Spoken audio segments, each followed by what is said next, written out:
And we're live. Okay, so it has been quite the interesting little day today. Actually, the past couple of days have been quite interesting. Let me first of all welcome all three of you who are watching at the moment. It's early on in the stream, and we will see what happened, what goes on. Remember, we have a live chat right next to this video, so if you have comments or questions throughout the program, feel free to type them in. My guest tonight, and let me go ahead and bring her up, is Autumn, who is priestess of the Coven of the Hidden Path. Is that correct? That's right. All right, and you should be able to hear her. In fact, what I'm going to do real quick is, as soon as I see her come up, I'm going to unmute this and make sure that we can hear you. Because, I've tested this. I have video, if I need to, I have video of one of my students actually testing this with me. So, Autumn, who all right, is, so you can hear me. Of the Coven of the Hidden Path. Is that correct? That's right. Yep, right, we can hear you. Cool. All right, so now that we know that the audio problems are fixed, welcome. How are you doing? I'm doing good. How are you? I'm doing all right. Before we get started, something completely non-pagan related. Did you hear that George Martin died? Yes, I did. Okay. The producer for the Beatles. Yes, exactly. Yes. Which is, in and of itself, it seems, completely non sequitur, but he is the brains behind, he took 4 kids from a tavern in Liverpool and made them into the Beatles, literally. So I was sad to hear that, because he really was a force in music for the past 50 years, literally for the past 50 years. So, on to more topical, more pagan things. It's spring. I go through this rant every now and then. Spring starts February 2nd at Imbolc. Most everybody in the world thinks it starts in next week? Is that right? Next week? 2 weeks from now? Mm-hmm. But it actually started back in February. And if you've been watching, if you've been observing, if you've been noticing, certainly around here in around Denver, things have started to warm up. Things have started to look a lot more spring. There are buds on the trees. Ostara is actually the middle of spring. Go ahead and speak up if you'd like. I don't have any. Now that they can hear you. Now that they can hear you, you've got nothing to say. I could make a comment, but I won't. So, what? I guess first off, are there any specific traditions that you or your group observes for spring? Of course, Ostara is probably the biggest Sabbath of the spring. Imbolc, everything is still kind of coming to life. We really aren't that much into spring, at least not here in Colorado. Right. So much snow on the ground, it's hard to really feel like you're in springtime. But at Ostara, we've done a variety of things from spells involving eggs to generally planting seeds for what we want to harvest in the fall, and whether that's literally or figuratively. So, yeah, pretty typical. Right.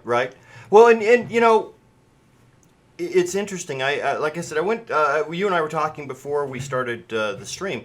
I went out earlier today, and because it's like, well, okay, the show tonight's about spring. Mm-hmm. Ostara specifically, but about spring, because everyone believes that that the equinox is the beginning of spring. Right. And so I went out looking online real quickly and typed in spring traditions is what I typed, and I came up with this. It's from mentalfloss.com of all places, 15 amazing origins of the amazing origins of 15 spring symbols and traditions. Okay. This should be good. So for number one, spring cleaning. Of course. Of course. It talks about how it might seem like a simple good sense to want to purge your house of debris following a lengthy season of indoor loafing, but there's actually some cultural significance to the annual task. Some theories trace modern spring cleaning back to the Persian New Year of Nowruz. Nowruz. I guess that's Nowruz. I have not either. Which coincides with the first day of spring. Observers of the holiday celebrate the rebirth of nature, and they put that in quotes, by replacing old items and garments with new ones. An alternative potential origin involves the Jewish culture's springtime task of ridding a household of all yeast-based foodstuffs in preparation for Passover. Right. Well, that makes sense. I mean, I always find that, this time of year, you're doing some of that naturally anyway. You have all your winter clothes, you've got your ski gear, you've got whatever it is that you have for the winter, and it's just too hot to wear that stuff. So you're sort of purging that stuff out of your closet. Maybe you're making a run to the thrift store with some of your things. And, it just makes sense kind of to clean out. Once you start looking at your clothes, it just kind of makes sense to start doing that in other ways. Well, and it's interesting because number two is yard sales. Right. So, and they talk about, I did find this somewhat interesting. It says, and what do you do with all your old clothes and miscellaneous junk once you've unloaded it from the crawl space? You turn a profit. Maybe. One of my favorite words, profit. I always do the thrift store run because that's kind of up my alley. But, I think I look at things like if it's winter gear, I'm thinking about, if I didn't wear this coat during the winter, am I going to wear it next winter? And if the answer is no, then I generally will save that. And, when they have coat drives or blanket drives in the fall for the homeless, then I save that stuff aside to do that. Well, and this goes on to talk about when springtime hits American suburbs, it's tough to find a block that isn't boasting one or two yard sales. Right. This national pastime, also commonly known as a rummage sale, dates back to the early 1800s when shipyards would put lost or damaged cargo, referred to by the now archaic term romage, up for public retail. So apparently we owe all of these garage sales to the ancient Greeks? Well, no, 1800s, so Oh. I'm going to say, the American shipyards. We got all this cargo and stuff that we couldn't get rid of, so we're going to foist it off on the American public. Yeah, if you can get it at a bargain, I'm kind of about that. Right, exactly. The first scratch and dent sales. There you go. So the third one, which I find interesting, and of course they call it May Day, they don't call it Beltane. First day of May is celebrated in the United States of America, Canada, Australia, and throughout Europe as a symbolic representation of springtime. Sure. The holiday shares themes and rituals with the ancient Roman festival of Floralia, a tribute to the goddess Flora. I was not aware of that. The celebration, held regularly from April 28th through the May 3rd during the reign of the Roman Empire, involved games and competitions, theatrical performances, and the pelting. This is the part that makes no sense. And the pelting of beans and lupins. Huh. The pelting of them. Is that like... Well, I assume pelting means you throw things at it. Well... But why would you throw things at beans? Or are they trying to say you throw beans at dogs? No, I don't think so. Because a lupin is a dog, right? Well... Or is it a flower? I have no idea. It's like, wait, some of these things just make no sense. Sure, somebody knows what it means. Yeah, whether you're looking at these from a pagan point of view or just a regular, it's like beans and lupins. What the hell were they thinking? I'm thinking about threshing, and is there a similar process to threshing for beans? I don't know. I don't think so. I mean, beans usually come in a pod, so you'd have to depod them, but maybe, who knows? Yeah. This is way outside this is above my pay grade. I have to admit that I have no clue. It's the first time I've heard of it. I did not realize. I knew that the Romans had Saturnalia for Yule, but I did not realize that they had. But it makes sense that they would have a celebration for Flora, which is actually Flora. I think is Greek. Is she not? I don't know. I remember old madrigals about Flora. How does it go? Flora gave me fairest flowers. Um, God, now I can't remember. Uh, gave me fairest flowers. There was something about setting a bed, like setting a bower for Flora. Anyway, I don't Right. remember. It's been too long. Right. Right. Well, and the thing of it is that flora and fauna. Most of that stuff is Greek, not Roman. So I'm assuming flora is Greek, but I find it interesting that in this 15 things that may not have known. One, May Day is there. I mean, I remember as a kid in school making a May basket. Right. Me too. And the whole idea was to get. And I know they don't do that now, but the whole idea was to give it to a neighbor lady. Someone who close by. They of course had no other. They certainly didn't talk about the other parts of Beltane. Because elementary school kids, you just don't do that. No, but we made May baskets when I was in grade school, and we made them like it was like construction paper, and we would make little basket-shaped things out of construction paper, and it was almost like Ding Dong Ditch for those of you who are that. Like we would make these little things, and we'd hang them on the doorknobs of people, ring their doorbell, and run away. Right. That was the May Day tradition when I was a little kid. That and dancing the maypole. We actually danced the maypole in gym class. See, we never did. I don't think so. Now that you say that, there may have been a year or two where we did, because I somewhere in the very back recesses of my mind, I have this image of a bunch of kids trying to weave in and out between each other and not being able to follow instructions. So Yeah. that doesn't surprise me. We used like the little what do they call it? Tetherball. Oh yeah. Ball poles. That's Yeah. what we used. Well, And, yeah. we had a half a dozen of them on the. Yeah, every school had, and anybody under the age of probably 30 is going, what the hell is a tetherball? Right. But yes, Sorry. that's okay. I get you. I know what you're talking about. Just like the Beatles. I know what yeah, exactly. But yeah, so after Beltane, oddly enough, they go into painted eggs, which, of course, we all understand is certainly not a Christian tradition. It says the origins of the family-friendly art project and scavenger hunt prize can be traced back to. Why is that doing that? That's really interesting. Can be traced back to ancient Egypt and Sumerian cultures. Yes, several thousand years ago, the Egyptians and Sumerians would honor their dead with adorned ostrich eggs. That's fascinating. Yeah, I had no clue. That really surprised me. I don't know.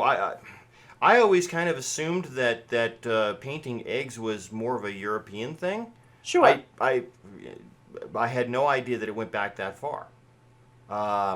But it does kind of make sense, especially at least with the Egyptians with their funerary rites. Painting eggs and giving them to the ancestors or those who had passed before actually does make some sense. Yeah, there's a lot of magic in eggs. There's so much symbolism in just the birth and creation. The whole process is the whole egg thing. There's just so much that you can do with that magic. Right. Well, and the next one is kind of interesting. I had never heard of this. I have no idea what it is, but it's egg dancing. It says a somewhat less common egg-related tradition is the egg dance, in which participants scatter basketfuls of eggs as they dance jubilantly, hoping to destroy as few eggs as possible. The earliest known reference to the egg dance may have taken place in 1498 when the Duke of Savoy and the Archduchess of Austria's victory in the game is said to have resulted in their engagement and marriage. Huh. So you're throwing Like you're throwing eggs trying not to break them? Well, I don't know whether you're throwing them or not, but it says participants scatter basketfuls of eggs as they dance. So, yeah, maybe you are. Maybe you have, each person has a basket full of eggs and they reach in, I can almost see it. You link arms and you each have a basket in the arms that you're linked together and you're whirling around and throwing eggs out to the side and hoping they don't break in the grass. Because, they wouldn't have had concrete streets or sidewalks or anything like that. Sure. But yeah, and the idea that, and of course, I have to believe that because it doesn't say when exactly, what month or anything, but I have to believe that this has to be somewhere around Beltane, especially if if you're going to end it with an engagement and marriage. It doesn't say it doesn't say the same day, but it could have been. Sure. Wonder if it has anything to do with the crowning of the May Queen. Now there's a thought. Don't know. The Duke of Savoy and the Archduchess of Austria being the May King and Queen. Could be. That's an interesting thought. Oh, let's see here. Next one is even more eggs. Okay, so some of our egg hunting, painting, and cooking traditions may also trace roots to ancient Latvia, where the dealing and consumption of eggs on the spring equinox involved a great mess of superstition. Great mess, okay. The stealing of an egg would result in bad luck, and, in parentheses, it says much more curiously, the eating of a hard-boiled egg without salt was considered the mark of a dishonest man. Yeah, I don't understand that one, but okay. But the best of these principles had to do with romance. If the girl were to bestow upon a boy 2 eggs, it meant she wasn't interested. 3 eggs meant she might be interested. Okay. Can you guess what 4 eggs means? That she's interested? She intends to marry him for his money. Okay, so you go from not interested to maybe interested to let me marry you for your money? And if she gave him 5 eggs, not quite a half dozen, it meant she was madly in love. Ah. Okay. Now, I have no idea where they got all of this information, or it's probably from Wikipedia. We all know how good a source that is, but yeah, I mean, all right, so I understand the whole idea of eggs and fertility, and eggs are a fertility symbol and all of that, but I mean, honestly, who is in their right minds going to give someone eggs because they like them? That makes no sense to me. A lot of things about Valentine's Day make no sense to me, so, I guess. Well, okay, so no idea. Well, and honestly, Valentine's Day, actually, I understand that a whole lot better because it's originally Lupercalia, which was a Roman holiday. Sure. But I'm just saying, as far as like the number of eggs you give, and Right. I have no idea. We were talking about the pelting of beans and lupins earlier, and Lupercalia. I was gonna wish someone a happy Lupercalia, but then I realized that Lupercalia involved naked women running through the streets wearing wolf skins and being beaten. So it's like, yeah, that's probably not a good idea. Probably not. Not the thing to do on Valentine's Day. No. Probably not. No. All right. So let's see. Number 7, the Easter Bunny. We all know about the Easter Bunny, right? Easter Bunny, ubiquitous in American lore, though he may be, the Easter Bunny is actually on loan from German paganism, which doesn't surprise me. I kind of wonder where he came from. In said mythology, he bore form as an egg-laying hare, alternatively named Osterhas or Osterhase. The critter breached American shores when German immigrants found home in Pennsylvania in the 1700s. Okay. That actually does make sense. Completely predating the Cadbury bunny. Oh, absolutely. Huh? Yeah. Sorry. Speaking of the Cadbury bunny, number 8, Easter candy. Okay. A All good right. segue, and I didn't even know what you were going to say. You're fantastic. You know exactly where I'm going, even though I haven't said anything to you. So, Easter candy. The Easter Bunny's annual gift of chocolate and candies is a relatively newer tradition, which absolutely we all knew that. People first began to exchange sweets on Easter in the Victorian age, when new candy making technology allowed for the creation of hollow chocolate sculptures. While still of high quality, these confections were less expensive and less time consuming to make than they had been before, leading to a candy market boom. Now, I know for a fact that most of what Christians today think of as very old Christmas traditions actually came from Victorian England as well. The Christmas tree, the Sure. giving of gifts, and all the lighting and all that. That's all very Victorian. Also from Germany, because was Prince Philip? I think that was who she was married to. Was from Germany and missed all of the traditions around Christmas. So it wouldn't surprise me if some of this for Easter as well came through him and through Germany. Although they're saying mainly because they had the technology to make cheap, inexpensive candy, which also makes sense. So Okay. number 9 is lambs, and I'm not sure how that's a spring tradition, except Because that, they're born in the spring. well, yeah, they're born in the spring, but yeah, and of course this one is a very Christian tradition apparently. Unsurprisingly, the prevalence of baby sheep in Easter and springtime decorations has its origins in Christianity as well. Jesus is commonly referred to as the Lamb of God. Lamb is also an Easter dinner staple, which I'm not going to go into the whole significance of cannibalism there. Um, this menu placement comes from the aforementioned affiliation with Jesus, but also because historically Jews would eat lamb during Passover. When they converted to Christianity, the tradition continued. Hmm. I'm I not. just think that all young animals, I mean, it's the bunnies, it's the baby chicks, it's the lambs, it's all of that are associated with this time of year because they're born this time of year. So, Well, yeah, this is the time of year when I mean, let's face it, this is this is what Ostara actually is all about. You right. know, if you think about it, Imbolc, which was back in February, is about the land. It's about the plants coming back, the snow melting and warmer weather.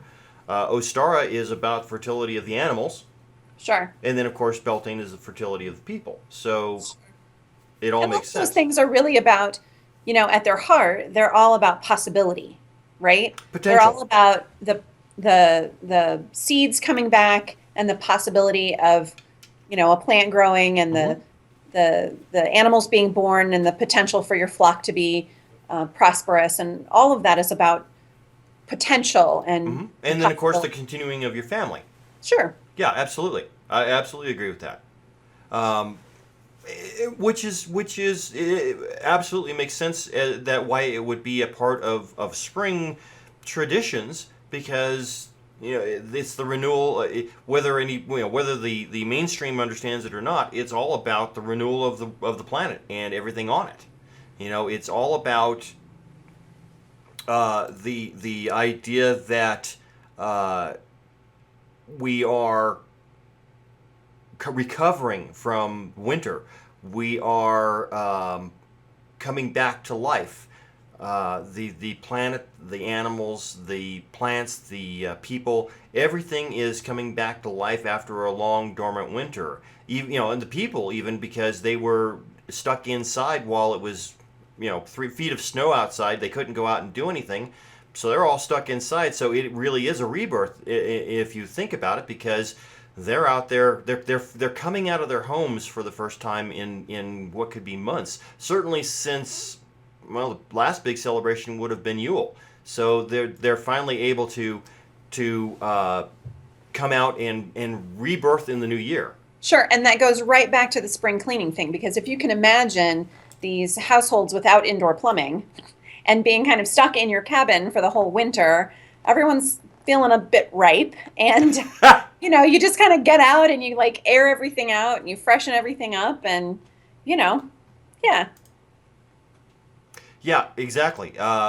It's interesting because um, when I like the way you put that. Everybody's feeling a bit ripe because I mean, as as modern as we are, or as we like to think we are, um, we still have this issue with the house feeling musty Yeah, after a long winter. sure. And they talk about at some point. I don't know if it may still be ahead here. They talk about spring. Well, I guess it was first spring cleaning. About cleaning out the the detritus of winter and bringing new air in to the house. Right. But if you think about it, in times past, your floor, if you were wealthy enough, your floor might have been strewn with straw. Otherwise, it was dirt. Right. And so, the straw you probably had since fall, Sure. because of course you brought your animals into the house during the winter because they'd freeze if they weren't in the house.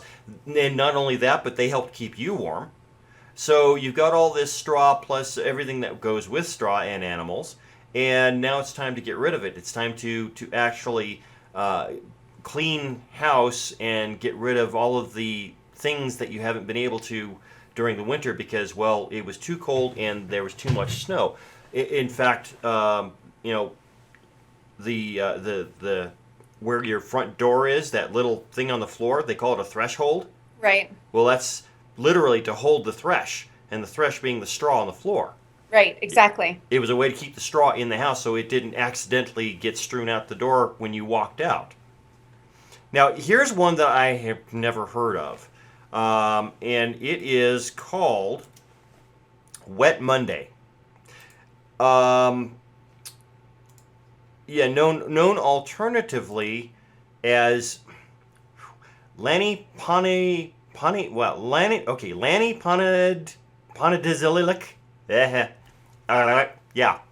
Easy for me to say. Smigus Dingus, or best of all, Dingus Day. Poland's particularly joyful Easter Monday tradition is total anarchy for neighborhood children who drench one another with buckets of water, often while the victim is still asleep in bed. The one theory attributes the practice once again to the botanical affections of European pagans, likened with waterlogging of friends to the saturation of the Holy Corn Mother. Okay. Now, I'm not sure about the Holy Corn Mother, but it was interesting because I was at work at my day job looking at the calendar and look because Easter is this month. It's an early Easter. And on there it had Easter Sunday, and then it had right after Easter Monday, and it said C for Canada. I hadn't thought about it, but apparently Canada also celebrates Easter Monday. I'm assuming that what it is because the normal folks, unlike me, don't work Sundays. They wanted to get a paid holiday, so they made that a holiday. I don't know, but apparently in Poland it actually is a holiday. And it's celebrated by water fights. That's cool. I can't imagine that in that part of spring in Poland that it would be warm enough to have water fights, but well, okay. that was my thought also. The thing about spring is that typically, hopefully in spring it's warm enough that you're not freezing. The water isn't freezing you. It's gonna be cold. No matter what you do, it's gonna be cold.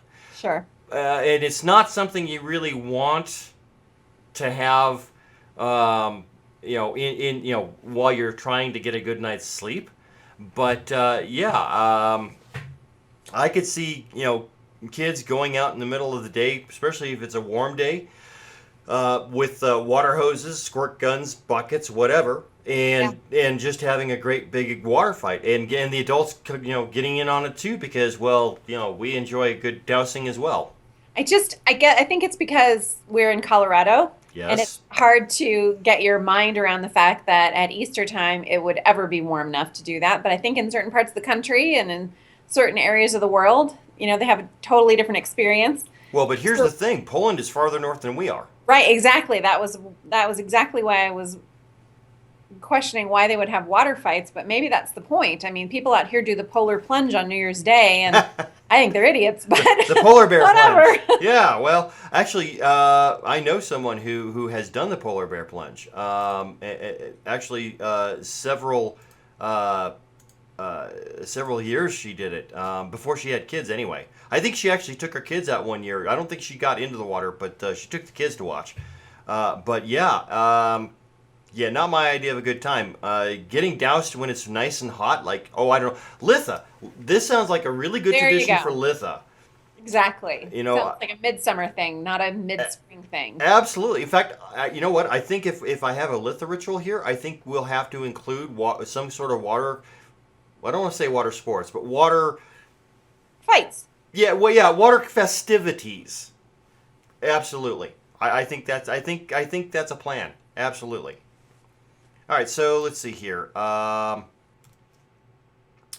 Next one is again a water festival. This one will make more sense to you, Autumn. A similar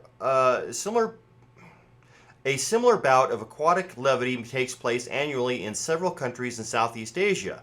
In addition to the simple splashing of water, the Asian culture's variation on the practice involves boat races, floating river lanterns, and the dousing. Well, they say the dousing of a Buddhist statue. I'm assuming that they mean the dousing of the statue of Buddha. The holiday is rooted in the Dai association with water, with religious purity, good luck, and goodwill. Soaking your friend or neighbor with a hearty splash is meant to bestow him or her with good fortune. Lantern Festival happens in early March every year in China. And the Chinese New Year, of course, is this time of year. So they're doing a lot of things around luck and blessings and all of that. Mm-hmm. Absolutely. Let's see here. The burning of Bog. Of the burning of what? Bog. Vogue? Okay, so it's spelled B-O-O, and both O's have umlauts above it, Okay. above them. GG. Bog. Okay. I think that's the right. I have no idea what the pronunciation of that is, but as a friend of mine once said, she enjoyed the pronunciation of Motley Crue when you pronounce the umlauts. It's so much better. Okay.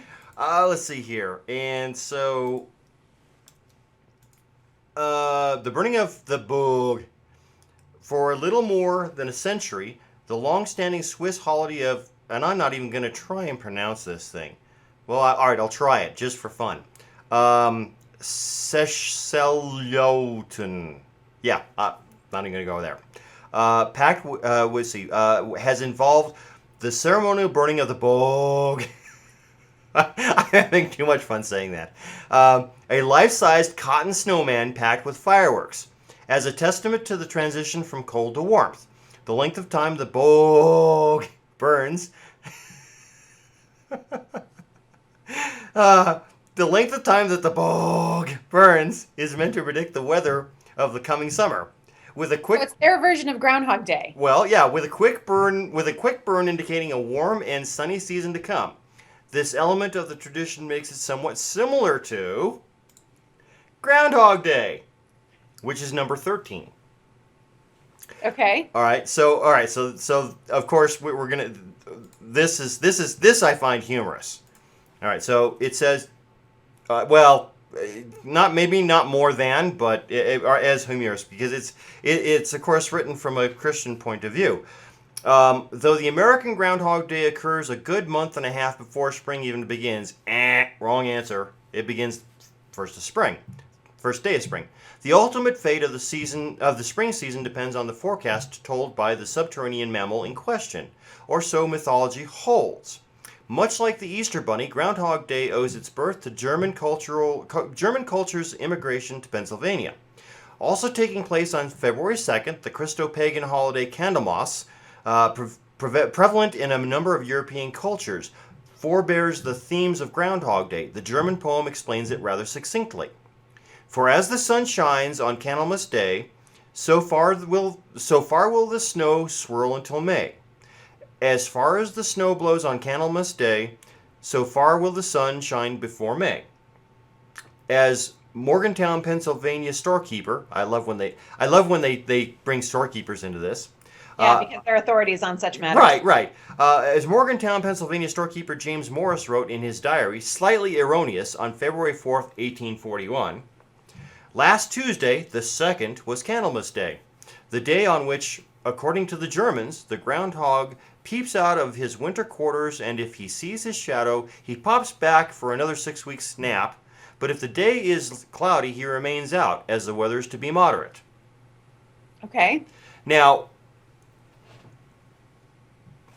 I can see Groundhog Day coming from Germany, but they're not the only culture that had things going on at that point, because certainly the Irish and the Scots had the Cailleach, which was the Queen of Winter. Sure. And where the groundhog simply looks out and sees if he can see a shadow, she would go out gathering the last of her winter firewood for last of the firewood for winter. And if it was sunny and it was warm while she's trying to gather this firewood, she would cast spells to make it cloudy, thereby lengthening winter and making it cool enough for her to go gather the firewood. If it was a cool, cloudy day, it never bothered her. She could go out, gather her firewood, and then spring would come soon thereafter, because she's back in her hovel burning her winter fire. Right. So basically, it's don't piss off the old woman, or you will regret it. Sure. As long as nobody's throwing, as long as nobody's throwing beans at her, there you go. Spring will come fine. Yeah. We're dousing her with water in the middle of the winter. Right. There you go. Right. So number 14, which I find interesting that it's separate. I don't know why, because they already talked about May Day, but number 14 is maypole dancing. This is all out of order. They're not obviously in any calendar order, but whatever. Yeah, there is no order to this. Absolutely not. And it says, and they're attributing everything to Germans, because it says another likely German import is the appropriately named May 1st tradition. Why is it appropriately named? Well, I guess maypole. Okay. Another likely import is the German import is the appropriately named May 1st tradition of circling a sizable pole in musical merriment, as it was common among Europe's pagan cultures to worship trees. Norse mythology even involved a world tree. Let's do this right. Let's see if I can get the camera. World tree, known as Yggdrasil. Yggdrasil. Man, I am having such a problem talking tonight. I should let you talk for a while. That's okay. I don't really have anything to add right there. Except for to go back to your previous thing, to say that they were talking about Candlemas with regard to Groundhog Day. Mm-hmm. And I think that's a really interesting thing to consider doing this time of year, is to make your candles. People harvest the wax out of the beehives and make beeswax candles and bless them, and they generally will make their candles to last the whole year. So I know we kind of skipped over the Candlemas part because it sounds so not pagan, but Christian? Candlemas is really about blessing the candles, not just about Groundhog Day. But as far as maypole dancing, that's a whole nother episode of the Oratory, let's just say. Yeah, well, and it says historians believe that the original custom had observers dancing around a living tree in celebration of natural fertility, which I can believe. Although I would think that it would be difficult to find a tree that has branches high enough to allow. Well, actually, because if we look back at the pagan tradition of the maypole dance, it wasn't necessarily adults doing it. It was teens and it was young adults, we'll say. So Right. So they might not be, and certainly people tended to be shorter back then anyway. So maybe they could find a tree that they could wrap ribbons around, and maybe tie a ribbon or a rope or a cord. It was more likely a cord to a branch, and everybody would pick a branch to tie their cord to. But if you think about it, also, what's the significance of wrapping the ribbons around the maypole?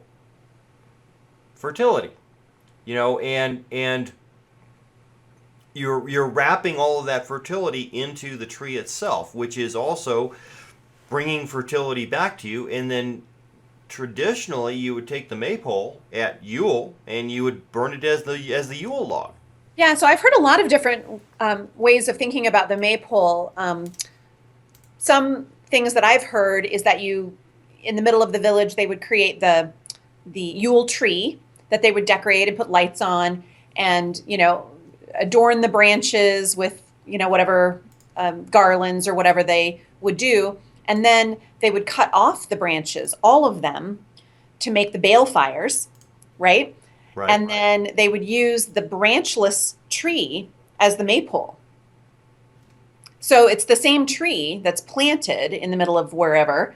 That's the Yule tree that then becomes the balefire, that then becomes the maypole, that then is cut down to make the next year's Yule log. So it's kind of a one tree that lasts an entire sort of cycle.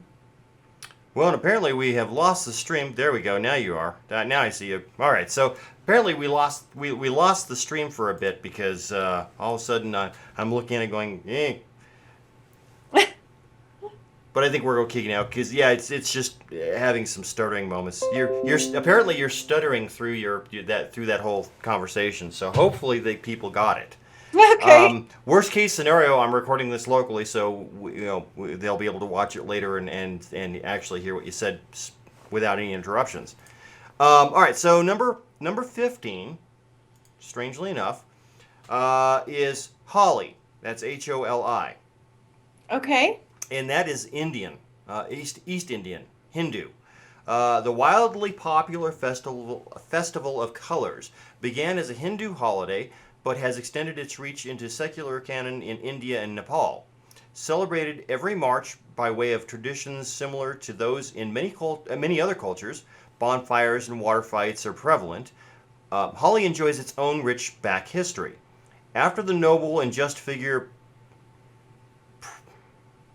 Prahlada, I'm going to assume that's correct, Prahlada, after the noble and just figure Prahlada refused to bow down to the tyrannical king, and the word is this long, the tyrannical king Hiranyakashipu. Yeah, I'm not gonna worry about that. His father, the king, employed his sister Holika to do away with Prahlada.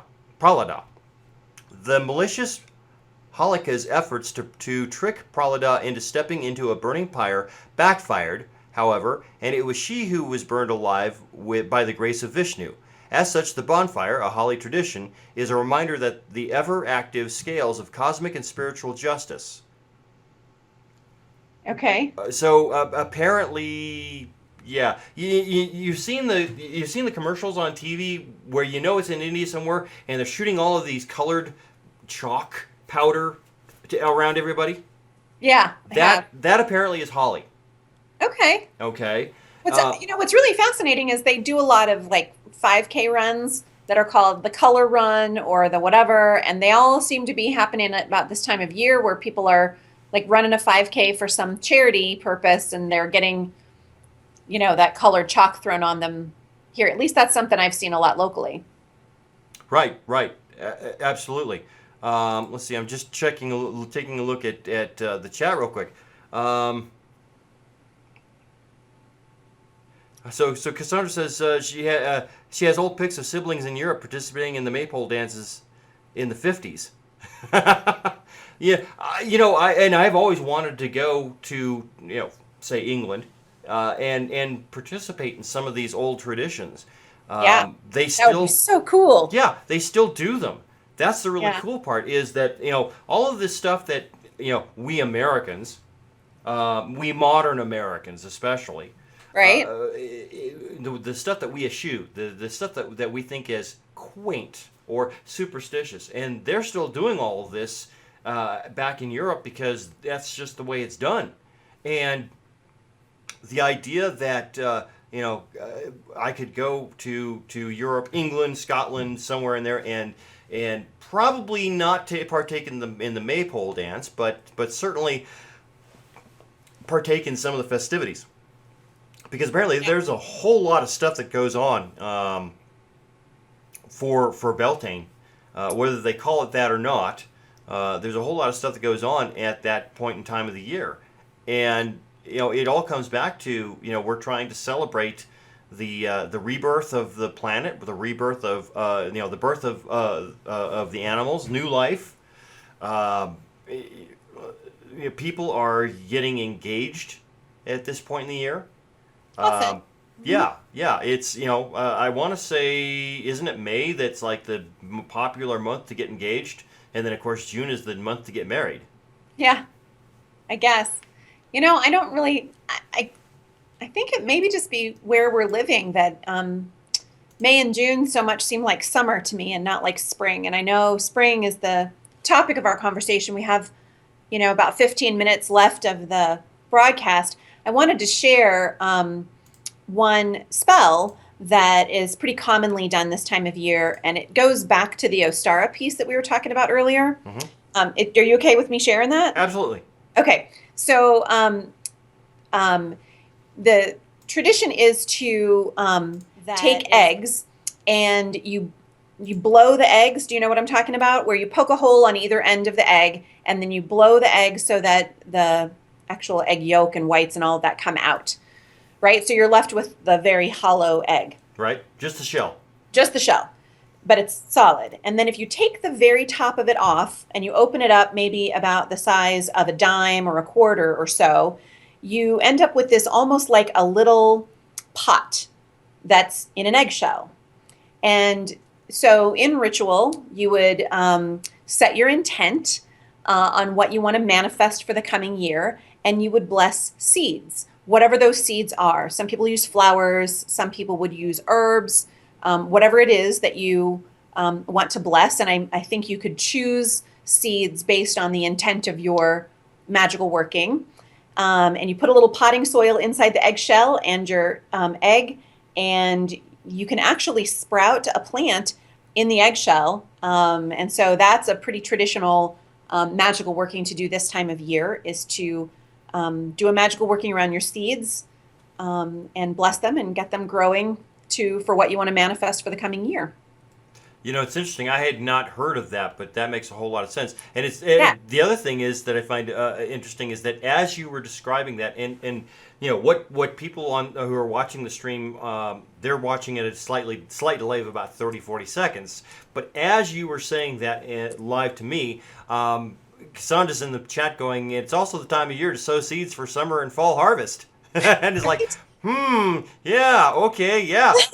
Okay, apparently there's all a bit on of the a same time wave. delay on our chat from what we are speaking to what we're seeing on screen, and it's a little disconcerting. Well, but it's funny the cool because thing about the eggshells, though, Greyheart, is that if you plant your seed inside the eggshell will actually decompose around the seed. So once the sprout is up a little bit, you can take the entire thing and either put it in a pot or put it in your garden, and the eggshell will eventually crack and go away or become compost material to feed that. So it's just kind of cool to have a whole little egg carton full of these little seedlings and, growing in your window or whatever. It's pretty cool. Well, you're right. I hadn't thought about that, but I have to believe that the roots of pretty much any plant, certainly if the shell is decomposing, they're going to have the strength to break through. Yep. So you can plant the entire eggshell in the ground, and you've got your own little organic planter.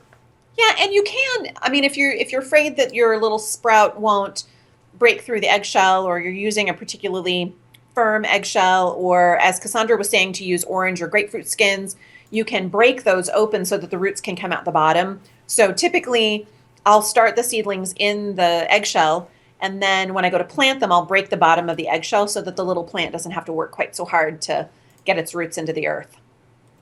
Help it along its way. That makes sense. Yeah. Yeah. Okay. Yeah. Because you know me. I have a very black thumb. Yes, you do. I tried to plant some vegetables last summer, and then they all died. My corn got to be about shin high.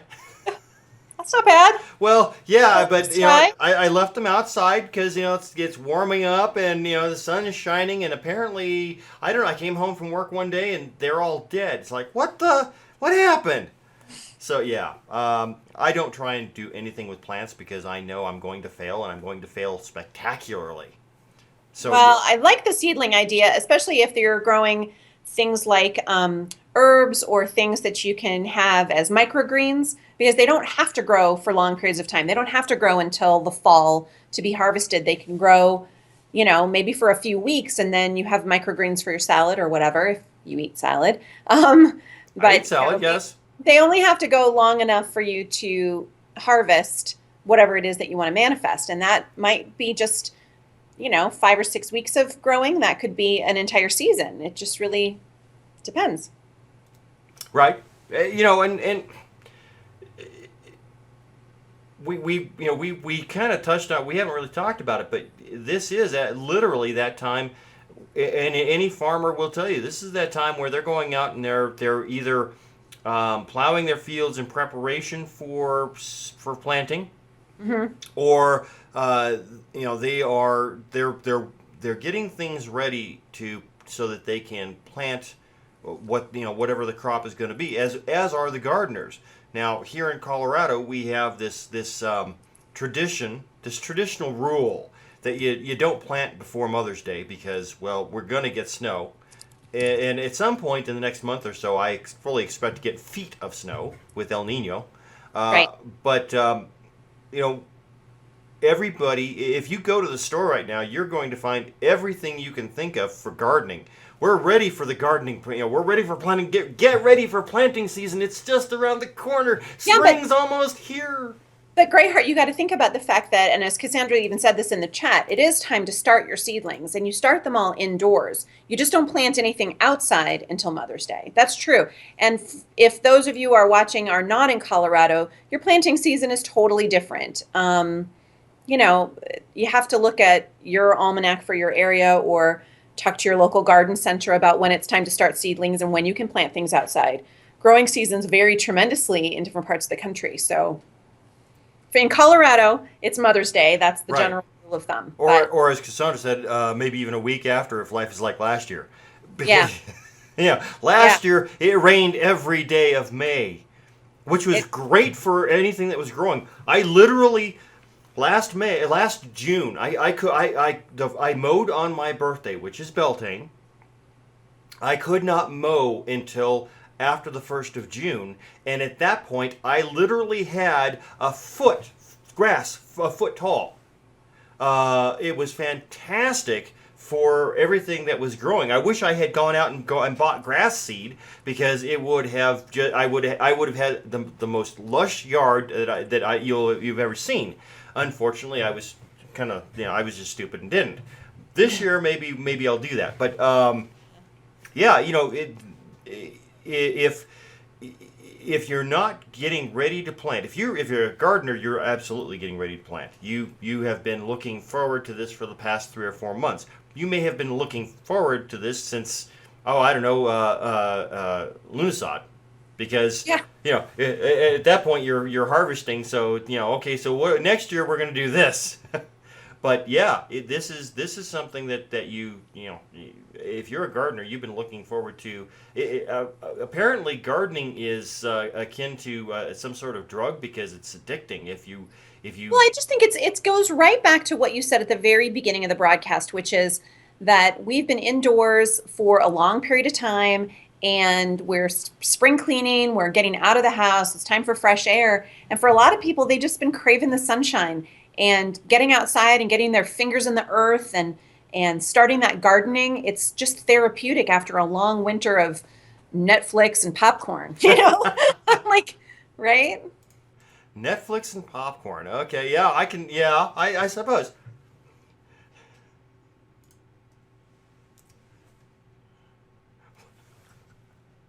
Well, you do it, and gardening is a great way to do that. And for the witches among us, having your hands in the soil, there's nothing more magical than having your hands in the soil and doing that work. I would agree with that. Of course, around here the soil is nothing but clay, but yes, I agree that getting your hands dirty in the dirt, absolutely, nothing better, Yeah. and your feet too, for that matter. But it's yeah, I agree 100%. Um, it's not being, my mother grew up on a farm in Kansas. She she planted. We had a vegetable garden every year, and it was not a big piece of ground either. But we grew corn, we grew peas, we grew. She had a couple of rows of onions. We grew green beans. We grew all sorts of stuff for uh, eating during the summer. I mean, there's nothing better than corn on the cob that you picked. You grabbed the ear off the stalk and took in and shucked and tossed on the barbecue. Yeah. Yeah. I look forward to the fresh greens of spring every year. It's just, even if you're an urban pagan like I am and you have to go to the grocery store to get them, it's good. It's good. Right, exactly. You know, it, I I look forward to summer. Really, a summer is what I look forward to. Late spring and early summer. It's that point where it is warm enough to not have to wear a coat, or even go without a shirt, or go in shorts and sandals, but not so hot that it's uh, oppressive. Yeah. And here we have no humidity. We literally have no humidity. So it's not like if you were down in the south and it was 90 degrees and 90% humidity. It might be 90 degrees, but it's 9% humidity. Right. So it's certainly not that bad. It's a dry heat, like an oven. But this time of year, starting at this time of year, I have been noticing. I was outside earlier tonight, getting ready for the show, and happened to see something out of the corner of my eye, and I looked over, and it's a robin landed right next to the fire pit, and it's Nice. like, yeah, okay, yeah, all right, yeah, yeah, okay. Apparently, I hope that's a good sign. I hope that means that things will go well. Apparently, so far it is, because people can hear you. But yeah, the idea that we're coming up here on the warm part of the year, and then if you think about it, the southern hemisphere is the exact opposite. They were talking about the Summer Olympics in Brazil this year. Oh my God. Yeah. And it's going to be warm. Well, it's going to be in August, which is for Actually, I them. guess that's their winter. Yeah, uh-huh. So it's going to be so it's going to be let's see, August is going to be like their February. Right. Now they're close enough to the equator that it's still warm. Sure. But the Summer Olympics in basically what amounts to February seems a little odd to me. I mean, it makes it makes sense to us in the northern hemisphere that it's because it's in August. That's summer, so Summer Olympics, that makes perfect sense. But yeah, if you think about it, it's a little weird. I was reading one article earlier. They were talking about Australia and spring traditions that they do out there, and it was apparently started in 1988. And I don't remember what it was called or what exactly it was, but this whole thing goes for like a month in Australia. But of course, they're doing it in September Oh, well, yeah, that makes sense. because it's their spring. Sure.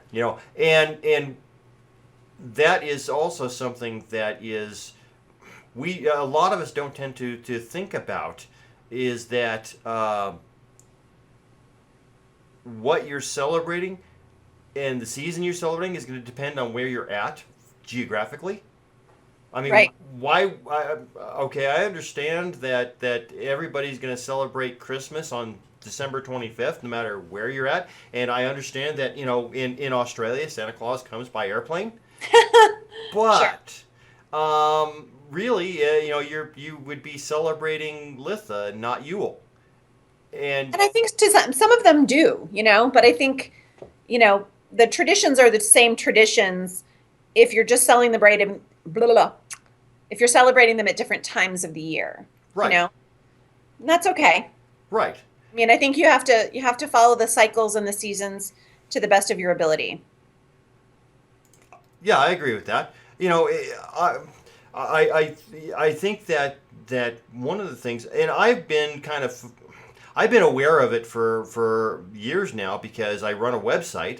So I'm getting email from all over the world, uh, Australia, South Africa, and a lot of these places are their seasons are reversed. And so they're, I'll get people asking me for, can I, what should I do for, whatever. Let's say, well, I'll just pick one. I'll say, for example, Beltane, which is of course my favorite holiday. And Beltane's coming up here soon. What should I do? And I'm looking at the fact that they're in Australia or South Africa, and it's April. And I'm thinking, well, first off, I think you should be celebrating Samhain, not Beltane, because honestly, if you're in that hemisphere, everything's reversed, and if you're celebrating a spiritual path that's based on recognition and acknowledgement of the seasons, then you should be celebrating the seasons that you're experiencing, not the seasons that are literally half a world away, because that's when that's how it's celebrated by the people who made it popular. Right. And that's something that well, and you'll remember years ago how there was controversy about, well, people in Australia celebrating, should they celebrate Beltane in April, or should they celebrate it in October?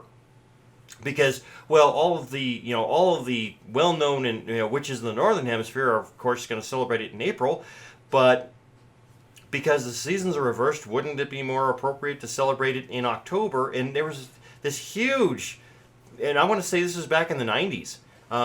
Huge. I don't know that controversy is necessarily the right word, but I think that really just comes down to there shouldn't be any should and shouldn't in this path. I think if you work in a coven here locally and it is spring and it's May 1st, then celebrate Beltane here. And if you're in a coven in Australia, then it's up to you to decide. Do you want to celebrate it like the people in England are celebrating it, or do you want to create your own tradition that is more balanced for your neck of the woods? And that's completely up to the individual covens, I think. I don't think that there's a whole lot of place for should and shouldn't when it comes to how people celebrate the Sabbats within their own groups. I completely agree. I think you're absolutely right, because and you'll also remember when there was this huge controversy about this is the way Gardner wrote it down in his Book of Shadows, and so this is the way everybody should celebrate it, because he founded this whole thing, and so therefore if you're not doing it the way he did it, you're not really a witch. When he would have been telling us to celebrate springtime, in September. And, I agree. We would have made the adjustments because that's the kind of ballsy Americans we are. So yeah, exactly. Yeah, we don't care what you're doing in Australia. We're going to do it our way. There we go. Absolutely, I absolutely agree with that. But the whole idea that this is a path for individuals, and it's not like we're all reading from the same book. We are taking the basics that we learned from our teachers or from books or from wherever the internet, wherever it is you learn it from, and we are then applying it to our lives in a way that makes sense to us. So why wouldn't we change things so that they make sense? I know witches who here in Colorado, west is earth, because certainly in on the Front Range that makes every bit of sense, because if you look west, you know how to tell a Denver native, right? You look west to find the mountains. Yeah, if the mountains are on your left, you're going north. If the mountains are on your right, you're going south. And I will tell you as a native, it is absolutely true. If I'm somewhere where I don't have mountains, or mountains are everywhere, I have no idea. You can't find your way around. I have no clue what direction is what when I go to visit my parents in Vegas, or if I go to visit cousins in eastern Kansas. I have no idea. I have learned to look at the sun, which is okay until about 11 to 2 in the during the day. Between 11 and 1, 2 o'clock, you can't tell because it's not nearly straight up and down. Because I'm usually out there in the summer. But yeah, if it's the morning, it's like okay, there's the sun, so that's relatively east. But yeah, not exact, but relatively. And Yeah. so yeah, absolutely. You have to adapt uh, so that you're using things that make sense to you. You should be making this path your own, not necessarily doing what everybody else is doing or what some book told you to do. Use that as a starting place, and then go from there. Yeah. Well, I hope we gave everybody some good ideas about things they can do for spring and some great ideas for maybe some things they didn't know about spring and some traditions and some ways to celebrate the coming holidays. I think so. I think that I think that we have certainly we certainly went through some stuff that I think I certainly didn't know about, and hopefully it was informative to some people. All three of them. It's interesting. I've noticed that we have between 5 and 12 people who watch this live, and we've got a couple of people in chat, and I'm really happy to see it. Let's see. Cassandra's saying she's the opposite. Mountains are good, but I grew up in the east, and the sun was my guide. And I understand that. If you grew up where you didn't have literally a landmark, you wouldn't use it. So that makes absolutely makes perfect sense. But what I've noticed is that we have a few people watching this live, and I appreciate everybody who's watching this live and typing into chat. Cassandra. And Christine, and Christine, yes, chat. because having you guys who are watching interact with this stream actually I think makes this better, because now we have information and thoughts from other people that you don't get from a podcast. And but I also noticed that I get a lot of viewers who wait until after the live broadcast and watch the recording. So tonight I was able to figure out what was wrong with the recording. I'm recording this locally to my computer, so I'll be putting out a recording that only has about 10 seconds of the countdown. That way, people who want to watch the recording don't have to sit through the half-hour countdown like like I do before the show every month. It looks like I've figured out my audio problems with Skype, and you may have noticed I've got some new graphics.